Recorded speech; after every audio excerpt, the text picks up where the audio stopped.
जय जगन्नाथ सांग मैंने आज आम आसी पहुँचे सत्यवादी ब्लॉक हरिपुर ग्राम जोटि माँ पाळपोछी पूजा पाँच पाळपोछी माँ समस्त रोगर निवारण अच्छा यथा सर्प रोग साधारणतः एठार आसती लोक प्राय तो चलतु मंदिर परिसर को जा देखिए केमती माँ पूजा पाँच।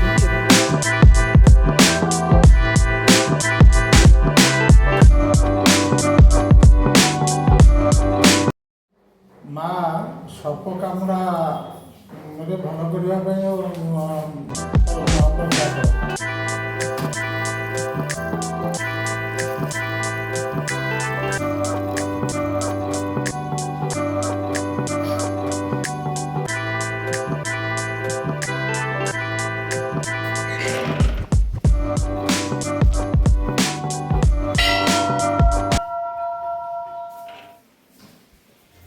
ଏବେ ଆମ ସମ୍ମୁଖରେ ଅଛନ୍ତି ସ୍ୱୟଂ ମା ପାଳପୋଛି ଦେଖନ୍ତୁ। ଆଜ୍ଞା ଆମେ ଭାଇନାଙ୍କୁ ଆସି ଦେଖାହେଲେ ବର୍ତ୍ତମାନ ଭାଇନା କହିବେ ଏଠାରେ ମାଙ୍କର ମହିମା କ'ଣ ଅଛି ଭାଇନାଙ୍କୁ ପଚାରି ବୁଝିବା ଏଠି ଆମର ଆସିଲେ କ'ଣ କ'ଣ ରୋଗରୁ ମୁକ୍ତ ପାଇବା ଏବଂ କ'ଣ କ'ଣ ଆମେ ଏଠାରେ ଭକ୍ତମାନେ ଉପଲବ୍ଧ କରିପାରିବେ ଏ ଜାଗାରେ ଆସନ୍ତୁ ଭାଇନାଠୁ ବୁଝିଦେବା। ଭାଇନା এই জায়গা ଯେଉଁ ଆମର ଟିକେ ମହିମା ତାଙ୍କର କହିବେ ଏବଂ ମାଙ୍କର ମା କ'ଣ ପାଇଁ ଏମିତି ମାନେ ଏଠାରେ ପୂଜା ପାଉଛନ୍ତି ଟିକେ ବୁଝେଇଦେବେ। ଯାଦେବୀ ସର୍ବଭୂତି ଈଶୁ ମାତ୍ର ରୂପେଣ ସଂସ୍ଥିତା ନମତଶ୍ରୀ ନମତଶ୍ରୀ ନମତଶ୍ରୀ ନମୋ ନମଃ। ମା ଏଠି ପ୍ରାୟ 500 ବର୍ଷର ଏ ଅନୁଷ୍ଠାନ ମା ସର୍ପ କାମୁଡ଼ାରେ ଭଲ କରିବା ପାଇଁ ପ୍ରଖ୍ୟାତ। ଏଠି ଯେଉଁ ଭକ୍ତମାନେ ନିଜର ବିଶ୍ୱାସ ଗାଢ଼ ବିଶ୍ୱାସ ସହିତ ମାଆଙ୍କୁ ଭକ୍ତି କରିବେ ସେ ଭକ୍ତି ସହିତ ସେ ମାଆଙ୍କର ନିଶ୍ଚିତ ଭାବରେ ମନସ୍କାମନା ପୂର୍ଣ୍ଣ ହେବ। ସର୍ପ କାମୁଡ଼ା ସହିତ ଅନ୍ୟାନ୍ୟ ଜିନିଷ ମଧ୍ୟ ଯିଏ ଯେତିକି ବିଶ୍ୱାସ ସହିତ ମାଆଙ୍କ ପାଖରେ ସମର୍ପଣ ହେବେ ସେ ନିଶ୍ଚିତ ଭାବରେ ଇଏ କରିବେ। ଇଏ ହେଉଛି ଠାକୁରାଣୀଙ୍କର ନାମ ହେଉଛି ପାଳପୋଛି ଠାକୁରାଣୀ। ଆମର ଥାନା ହେଉଛି ସତ୍ୟବାଦୀ, ଜିଲ୍ଲା ପୁରୀ। ମାଙ୍କ ନା ପାଳପୋଛି କ'ଣ ପାଇଁ ଦିଆହେଇଛି ଟିକେ ଖାଲି ଏଠି ହେଉଛି ମାଙ୍କର ପୂର୍ବତନ ଯେଉଁ କିମ୍ବଦନ୍ତୀ ଅଛି ୟାର ଉତ୍ତର ଦିଗରେ ମହାଦେବ ମନ୍ଦିର ଅଛି। ସେ ହର ପାର୍ବତୀ ସେଠି ଥିଲେ। ସେ ହର ପାର୍ବତୀ ଭ୍ରମଣ ଉଦ୍ଦେଶ୍ୟରେ ଆସିଥିଲେ। ଆଚ୍ଛା ଏଠି ମାଛ ଦେଖିକିରି ମାଙ୍କର ଟିକେ ଲୋଭ ହେଲା, ତେଣୁ ହର ତାଙ୍କୁ ଏଠାରେ ରଖିଦେଇକିରି ସେ ତାକୁ ତ୍ୟାଗ କରିକି ସେ ଗଲେ। ସେଦିନ ଠାରୁ ଠାକୁରାଣୀ ଏଠି ପସ୍ତର୍ପଣ ରହିକି କରିଥିଲେ। ସେ ସ୍ୱପ୍ନାଦେଶ କଲେ କରୁଣ ଜଣାଇକି ସ୍ୱପ୍ନାଦେଶ ହେଲା। ସେ ସ୍ୱପ୍ନାଦେଶ ହେଲା ପରେ ମନ୍ଦିର ବି ଠାକୁରଙ୍କର ପୂଜା ଅର୍ଚ୍ଚନା କଲା।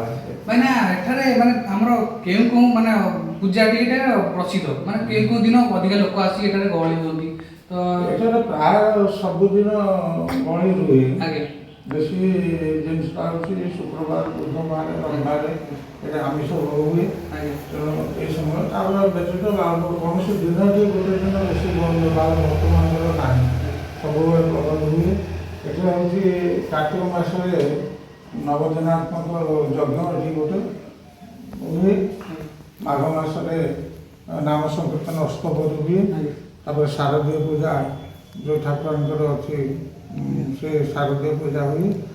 এই প্রকার ମୁଁ ମଧ୍ୟ ଶୁଣିଛି ଏଠାରେ ମାନେ ଆମ ମାନଙ୍କର ସାପ ଜନିତ କିଛି ଦୋଷ ଥିଲେ ଏଠାରେ ଆସି ମାଆଙ୍କୁ ଆସିକି ମୁଣ୍ଡିଆ ମାରି ମାଆଙ୍କ ପାଦକୁ ନେଇକି ଲୋକ ଯଦି ଆପଣଙ୍କୁ ସାପ କାମୁଡ଼ିଲା ଆଜ୍ଞା ତାହେଲେ ସାଙ୍ଗେ ସାଙ୍ଗେ ଆପଣ କରିବେ ନା ଗୋଟେ ପାଳ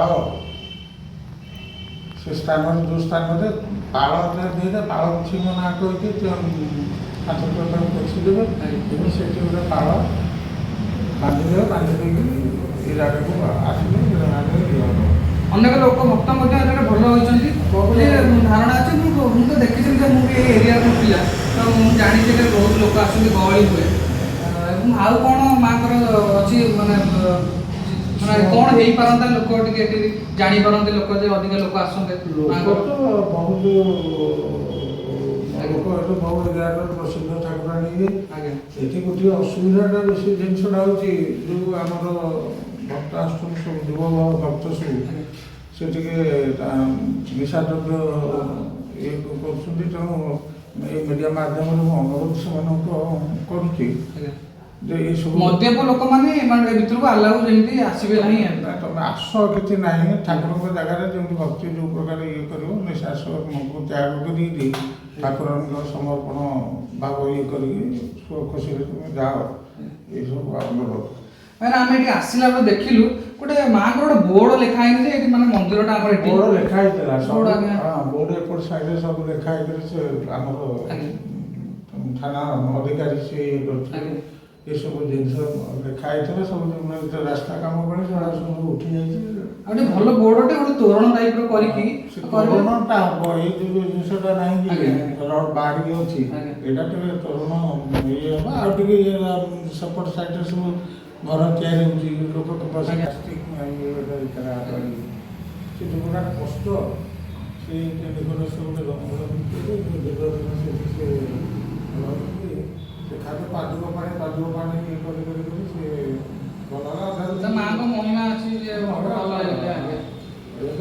ଚାରିପଟ ଗୌରପଡ଼ା ପୁରୀ ସବୁ ବଂଶ ଇଏ ସବୁ ଧରିକିରି ସବୁ ଭୋଟା ଆସୁଛନ୍ତି କରିକି ଯାଉଛନ୍ତି।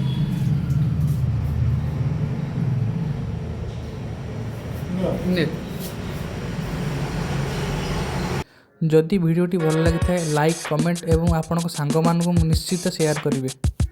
ପୁଣି ଦେଖାହେବ ଆଉ ଏକ ନୂଆ ଭିଡ଼ିଓରେ।